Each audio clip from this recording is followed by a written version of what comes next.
continuing on in our journey and walk through the book of John. Again, we are at the point where Jesus is having some kind of personal, intimate time with the disciples. This is the hour of his arrest and subsequent the time of the crucifixion is drawing very quickly, drawing very nigh, it's very close. And so he's alone in the upper room with his disciples, and he's giving them some teaching. He washed their feet at the beginning of the chapter, and it kind of explained to them what that was all about. It was really more addressing the condition of the heart again, more so than the actual washing of the feet. And he's talking about that if we've been washed, then we are clean in the salvation aspect of it, and yet our feet need to be washed because we go about in this world and we pick up things in this world that are dirty.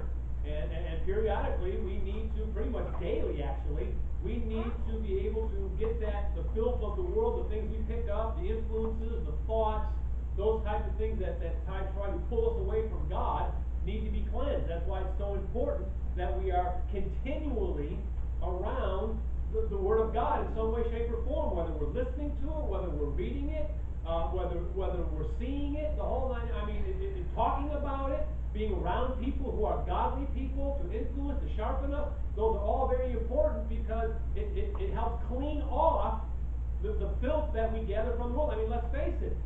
We shower every day or bathe every day, do we not? Well, why do we do that? Because we're dirty. Because if we don't, we begin to stink externally. So we get out our soap and our water, and we shower and bathe so to clean off the filth. Well, guess what happens to us spiritually? Same stuff. And if spiritually we're not being cleansed, we begin to stink. And it shows in our attitudes. It shows in the way we speak, think, and behave. People who are constantly critical and sarcastic, and they drip from this stuff, are spiritually unclean. And they don't even realize it. And so Jesus addresses that in a more spiritual way in this chapter. And then he also begins to allude to that he says, all of you are clean, but one. One of you is not. And you can imagine the disciples thinking, wow, what's this all about? And then in verse 21, where we'll pick it up, he comes right out and starts to identify the person that is going to betray him. And so we'll pray and we'll get started. Father, again, we thank you, we love you, and we ask that you now turn our hearts to focus on the words you have for us this morning. Father, that you would help us to allow you to expose our hearts to where we truly sit with you, Lord, and to be able to be cleansed. May this be a time of cleansing in our own hearts, refocusing, Father, and most of all, we come forward to Jesus. In his name we pray, amen. Okay, so verse 21 says, when Jesus had said thus, and we'll go back up to verse 20, that he says, verily, verily, I say unto you, he that receiveth, remember I sent, receiveth me, and he that receiveth me, receiveth him that sent me. And we talked about that when we go out with the message, and people receive that message from us, they're receiving Jesus, and they're also receiving the Father. Again, he's equating his equality and his deity with his Father.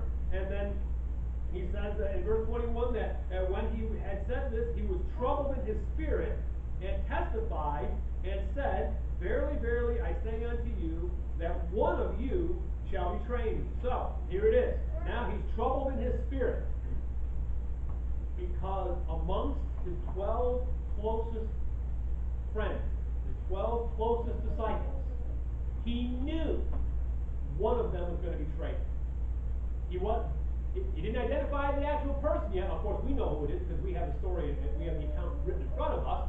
We know it to be Judas, but the disciples didn't. And so if you're one of those 12 in that room, and Jesus makes this statement, what are you thinking? Yes. Which one is it? Is it me? Really? No, can't be me. I would never do something like that. I mean, Yeah, yes, it's got to be so-and-so. And so now they may be pointing and looking at, well, who could it really have been? And now there's someone in this room we can't trust. So you see that the weight of that statement can't be taken lightly. And it would be the same if someone was to come into this room this morning and say, you know what? One of you is going to betray. We'd be all around going, okay, who is it? Fess up. You might as well just get it out now. Because one of you, and it's like, wow, it really is going to. No, I don't think any of them will really maybe thinking, well, maybe Judas was. See, because he knew. He knew why he was there. He knew all along. See, let's talk about Judas for a minute. And see, the looks can be deceiving. We're talking about someone who was at all the events with the disciples. He saw the things that Jesus was doing. He heard all of Jesus' teaching. He came to all the functions. He was a part of the group. Much like there are people that sit in churches all over the world. And they're part of the group. They look right. They say things that are right. They're involved. They do things that are right, according to the standards of, even if someone is coming here, what we would think is the right things to do. They play the part. And yet, they were not washed. They didn't know Jesus. They may have memorized Scripture, but they didn't know Jesus. They could sing all the wonderful songs, but didn't know Jesus. And one traitor was amongst them. And the weight.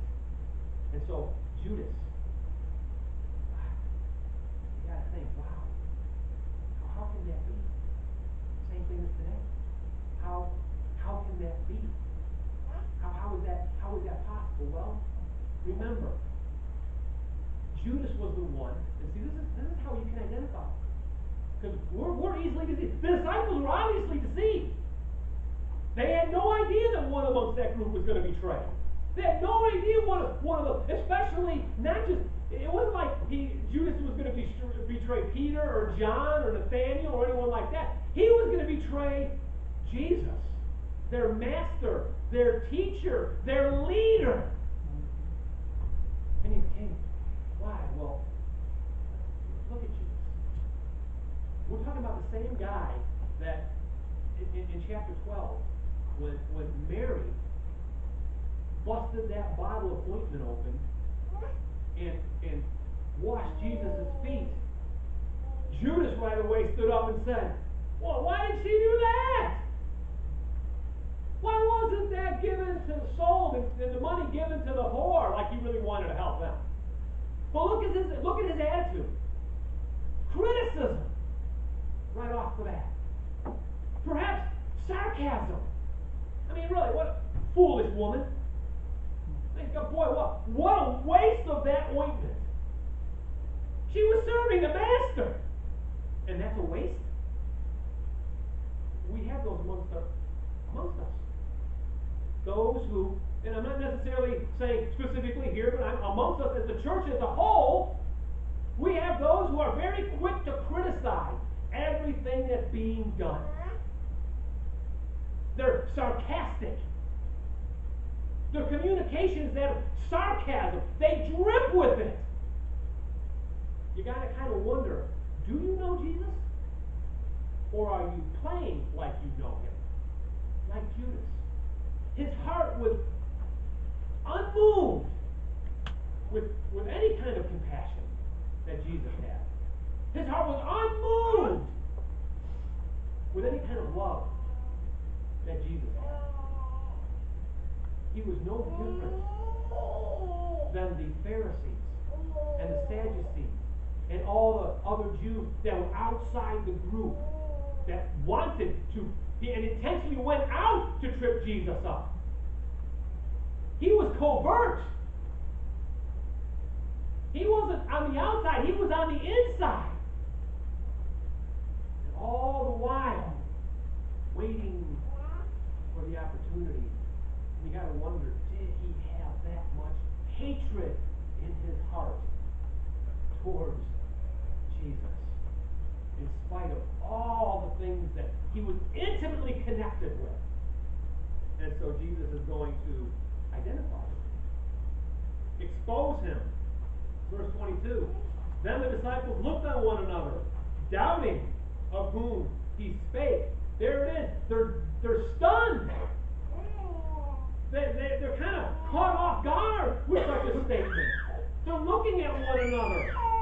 They're kind of doubting. They're wondering. They're perplexed about how can this be, Jesus? Really? One of us? You mean one of these 12 closest people to you, and one of us will betray you? That's insanity. Doesn't sound right. But it speaks to, hey, just because they look good doesn't mean that they're out for our best interests and that they're one of us. Verse 23 says, now there was a leaning on Jesus' bosom of one of the disciples whom Jesus loved. Now this is one of those passages that the homosexuals and those who support homosexuality will turn to in support of the idea that John and Jesus had some kind of homosexual relationship.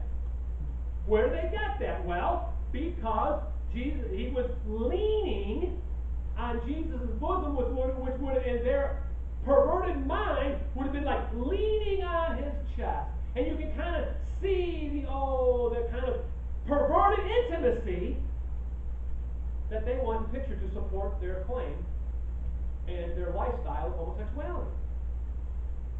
Well, this clearly shows, in all honesty, first of all, their ignorance of Jesus. Since Jesus is involved in creation, he created everything. He created woman for the man. He didn't create a man for the man. He didn't certainly, since man was created first, he certainly didn't create woman for the woman. So he created woman for the man. That tells you already, okay, this is the order, this is the way things should be done. And then he told them to be fruitful and multiply. Men can't do that with men, and neither can women do it with women. And so God is the author of this thing, so he would never have demonstrated such kind of behavior to be seen like that. It wouldn't be, the thought wasn't even in his mind for that. That's why we have males and females. And he tells the man to leave his father and mother and cling to his wife, not his husband. His wife. And it doesn't matter to me, and I hope it doesn't matter to you, whether one guy steps up and says, well, I'll be the wife in the relationship. No! Not the way it works. So see how easy there can be. And it shows their ignorance of Jesus. It also shows their ignorance of the scriptural context to begin with, and their ignorance of the Bible, and it also shows their ignorance of Jewish culture in that day. Do you know that back in that day, they didn't have, the common household, the common everyday household, did not have high tables with chairs. Not that they didn't exist, but that wasn't common. It was more common to have a very low table, yay high off the ground. And what they would do is they would sit Indian style around that table, or, as is the case here, they would recline while they were eating. So they were kind of on their backsides. And now, see, here's what was going on here in verse 23, is that Jesus and John were in close proximity to one another. Jesus and John were right next to one another. And so in their reclining position, it would have been very easy for John's head to be close to Jesus' bosom. And we'll see here a little picture of what was going on here as we go on. Verse 24 says, Simon Peter therefore beckoned to him that he should ask who it should be of whom he spake. So now Simon Peter, recognizing John's position, He's talking to John. And he asks John, hey, you're close. Ask who it is. See, there was that curiosity. So I'm not sure that Peter wanted to say, come right out and say, hey, why don't you just ask him who it is? He might kind of did it in more in secret to say, hey, let's try to get a heads up here. Who is it? They're anxious. They want to know. Verse 25, he then, lying on Jesus' breast, saith unto him, who is it? So, lying here, again, sometimes we have trouble with translation, just because the English words in the Greek and the Hebrew and the Aramaic words don't translate real well. The word lying there actually means leaning back. So it wasn't like John's head was on Jesus' bosom all the time, and they're sitting there and just kind of playing lovey-dovey type stuff. That's not what it was at all. They were very close. So now John kind of leans back, and he kind of whispers in Jesus' ear. And he asks the question, Lord, who is it? That's what was taking place here. The focus is not on where John was doing and where he was sitting, like a lot of perverted people would like to do. And they'll say, see, there it is. Have you ever heard of The Last Temptation of Jesus, that movie? The Last Temptation of Christ? Filthy. Absolute filth. Perversion. The movie came out in the 80s. I remember when it came out. I was in Korea. Never wanted to see it. Never will see it. But I know what the content of it because I know people who had seen it. And they take these things like this and create it on the screen. Perversion. And the church was silent. And we see almost 30 years ago the seeds that were planted back in those late 80s and what's developed today.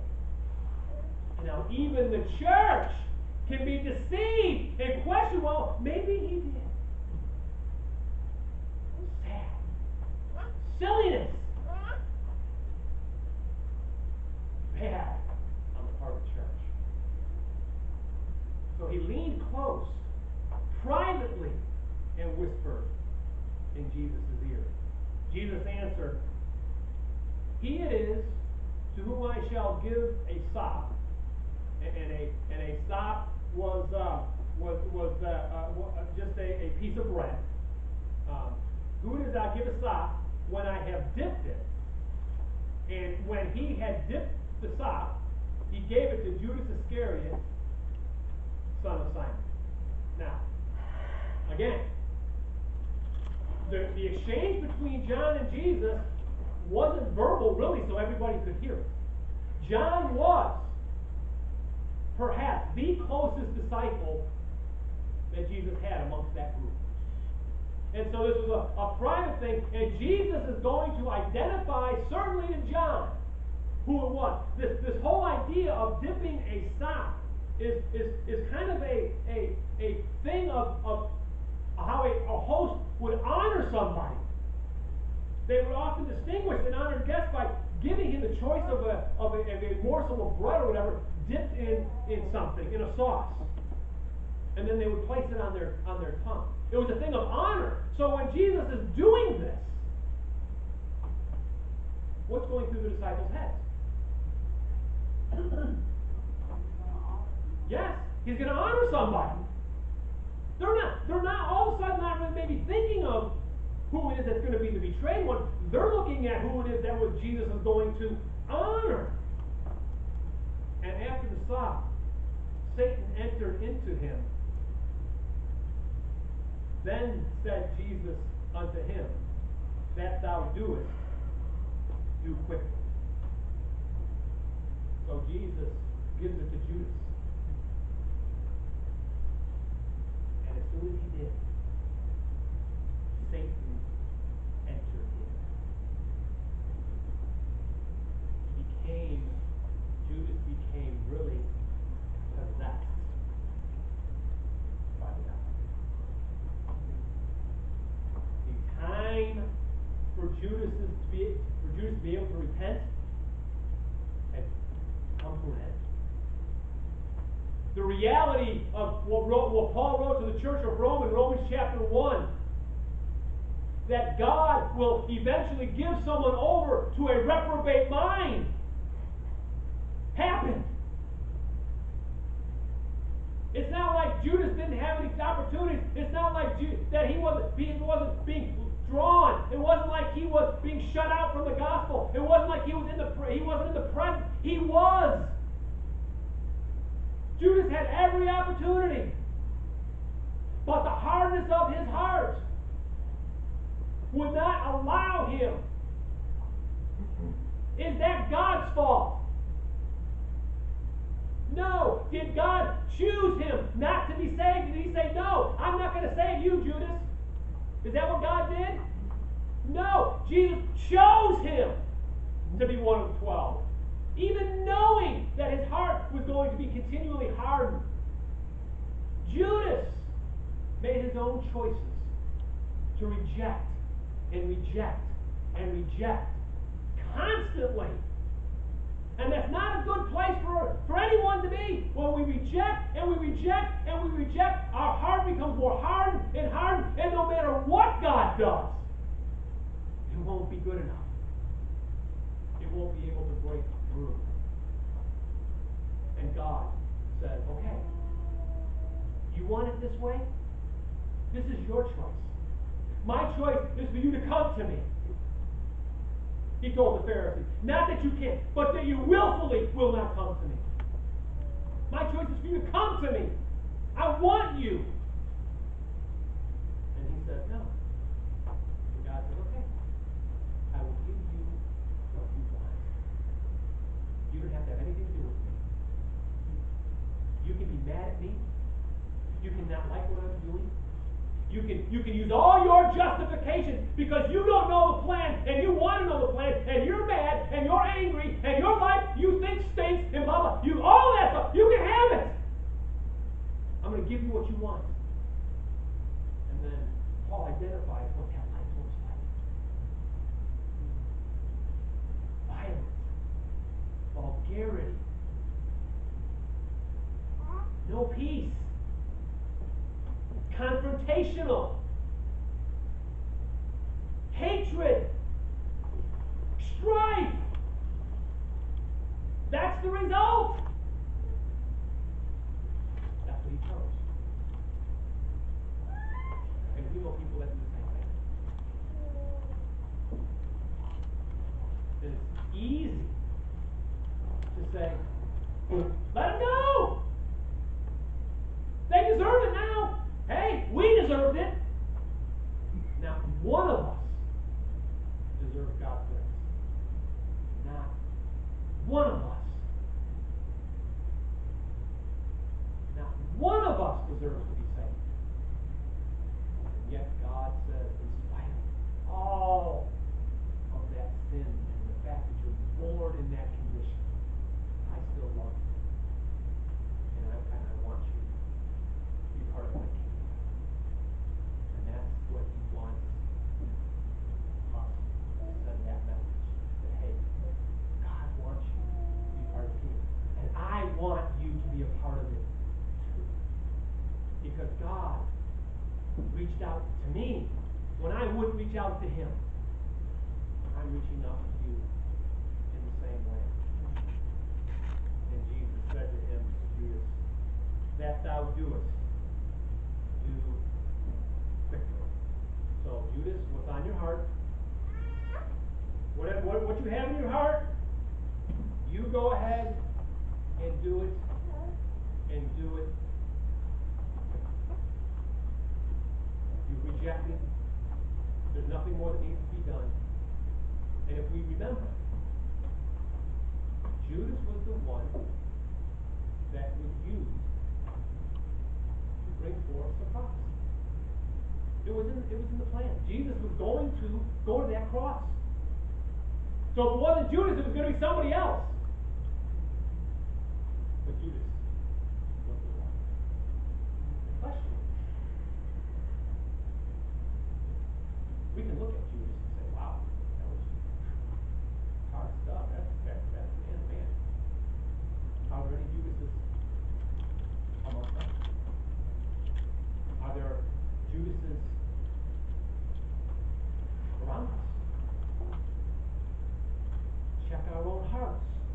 Are there areas in our life that we continually reject and refuse to surrender to a holy God who wants to clean that up and restore things instead of having us be continually bound by the hatred and the things that cause us to be angry and mad and we sometimes don't even know why. He wants to bring healing to the hurts. He wants to bring restoration for that which is broken. And yet in all of our lives, we have a piece of Judas living inside of us. If we don't know we're born again, we don't even know Jesus. And it has to start there. If we are born again, it just means that we have to really surrender our will and all those things that keep us from God and allow Him to start the healing process. And it begins with allowing Him to forgive us so that we can also forgive others who have hurt us. And they may not deserve it.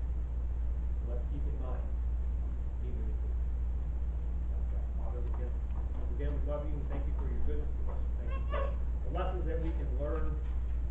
Judas' life ended in tragedy and sorrow. Lord, we can learn from him. Lord, it's not enough to play like we know you. It's not enough to be amongst a group that knows you. We ourselves have to really truly know you and allow you to clean our lives, sanctify us so that we can be more like Jesus. And Father, think, speak, and behave in